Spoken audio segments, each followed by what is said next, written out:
Question number 1 है the female of root knot nematode is generally which type of shape. जो जड़गांठ nematode की मादा होती है सामान्यतः किस आकार की होती है। 4 ऑप्शन दिए हैं। पहला है इलोंगेटेड लंबी या किडनी शेप्ड वृत्ताकार, सर्कुलर वृत्ताकार या सर्पिल।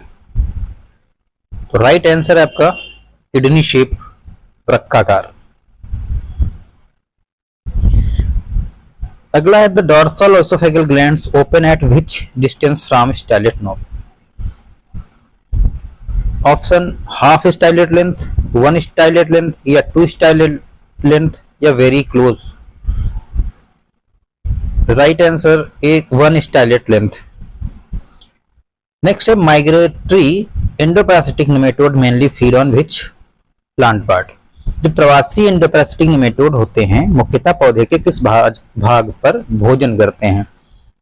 एक ए है root cortex, B leaf lamina, C flower bud या स्टेम पिथ यानी तने का मज्जा। तो इसमें जो रूट माइग्रेटरी एंडोपैरासिटिक होते हैं बेसिकली वो रूट कॉर्टेक्स के ऊपर अपना भोजन करते हैं, वहां से भोजन प्राप्त करते हैं। क्वेश्चन नंबर 4 है which type of ovary is present in migratory endoparasitic nematode. मतलब जो प्रवासी एंडोपैरासिटिक नेमेटोड्स होते हैं उनमें किस प्रकार का अंडाशय पाया जाता है।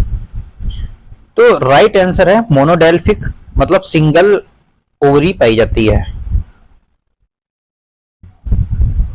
The vulva of migratory endoparasitic nematode is located at dash of the body. जो प्रवासी एंडोपैरासिटिक नेमेटोड की वल्वा शरीर के किस भाग पर स्थित होती है।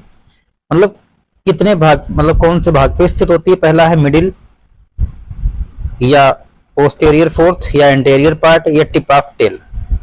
तो जो आपका ये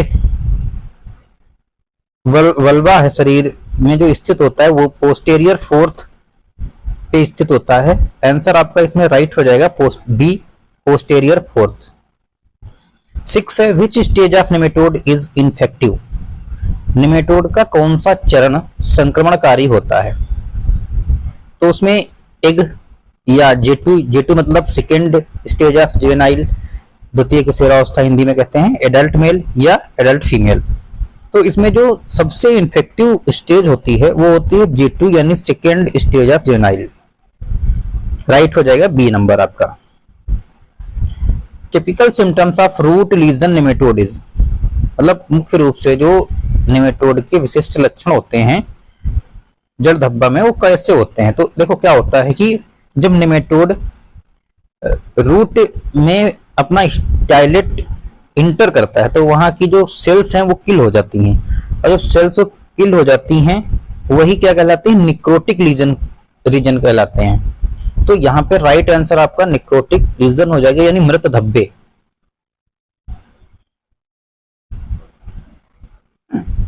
which nematode symptoms result in reduced root system। मतलब कौन सा ऐसा नेमेटोड है जो रूट की ग्रोथ है उसको रोक देता है, बढ़ने नहीं देता। तो उसमें रूट में है तो सिंपल सी बात है इसमें क्या होगा, रूट लीजन नेमेटोड। तो आपका राइट आंसर हो जाएगा रूट लीजन नेमेटोड, जड़ धब्बा नेमेटोड। जड़ों का भूरा पड़ना सामान्यतः किससे होता है। ए ऑप्शन है nematode penetration, nutrient deficiency, water logging या फंगल अटैक। तो जड़ों का भूरा पड़ना browning of roots is generally caused by nematode penetration. तो राइट आंसर आपका यहाँ पे हो जाएगा ए नंबर, जो कि है नेमेटोड पेनिट्रेशन, नेमेटोड का प्रवेश करने से। माइग्रेटरी एंडोपैरासिटिक जो नेमेटोड होते हैं उनकी बॉडी शरीर की लंबाई कितनी होती है। तो इसमें कुछ ऑप्शन दिए हैं 0.1 से 0.2 मिलीमीटर, 0.4 से 0.8 मिलीमीटर या 1 से 2 मिलीमीटर या मोर देन 2 मिलीमीटर। तो राइट आंसर इसका जो होगा, जो माइग्रेटरी एंडोपैरासिटिक होते हैं उनका जो शरीर का औसत लंबाई होती है वो तो 0.4 से 0.8 millimetre. Male nematode tail has, मतलब जो नर नेमेटोड की पूंछ पर क्या पाया जाता है? तो स्टाइलेट होता है या वर्षा होता है, वल्वा होता है या ओवरी होती है? तो सिंपल है कि जो मेल नेमेटोड हैं उनकी पूंछ के ऊपर वर्षा पाया जाता है। Yellowing of leaves due to the nematode attack is mainly because of. Nematode आक्रमण से पत्तियों का पीला पड़ना मुख्यतः किस कारण से होता है? तो जब नेमेटोड अटैक करता है तो उसकी पत्तियां पीली पड़ जाती हैं, वो होता है मेन जब क्लोरोफिल वहां से लॉस होने लगता है। तो राइट आंसर हो जाएगा लॉस ऑफ क्लोरोफिल।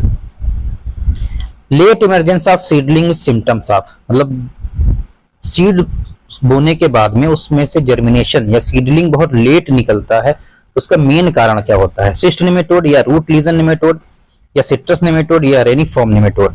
तो राइट आंसर हो जाएगा आपका रूट लीजन नेमेटोड, जड़ धब्बा nematode. Which plant are more vulnerable to nematode attack, मतलब नेमेटोड आक्रमण के प्रति कौन से पौधे अधिक संवेदनशील होते हैं? ओल्ड प्लांट से पुराने पौधे, या यंग एंड टेंडर प्लांट, या ड्राई प्लांट, या पेरेनियल ट्रीज? तो राइट आंसर हो जाएगा answer number B, young and tender plants, कोमल एवं नवीन पौधे। General control measures for nematodes, मतलब नेमेटोड के लिए सामान्य नियंत्रण उपाय कौन से होते हैं? पहला है यूज नेमेटोड फ्री सॉइल, या वाटर लॉगिंग, या कंटिन्यूअस सेम क्रॉप्स, या यूज ऑफ एक्सेस फर्टिलाइजर? तो इसमें राइट आंसर जो होगा वो होगा use nematodes free soil. Pulling and burning of infected plant is a method of, मतलब पौधों को उखाड़कर जला देना किस प्रकार का उपाय होता है? संक्रमित पौधों को उखाड़ा और जला दिया। तो पहला है cultural control, biological control, chemical control, या फिजिकल कंट्रोल? तो जब फिजिकली आप कोई काम करते हो, उखाड़ के किसी चीज को जला रहे हो तो फिजिकली कर रहे हो, तो इसका राइट आंसर हो जाएगा फिजिकल कंट्रोल यानी भौतिक नियंत्रण। Which part of nematode is used for plant tissue penetration, nematode किस अंग से पौधे के ऊतक में प्रवेश करता है? तो स्टाइलेट है, ओसोफेगल है, टिल है, या लिप रीजन है? तो राइट आंसर हो जाएगा इसमें स्टाइलेट। सबसे पहले सेल जो है प्लांट सेल, उसमें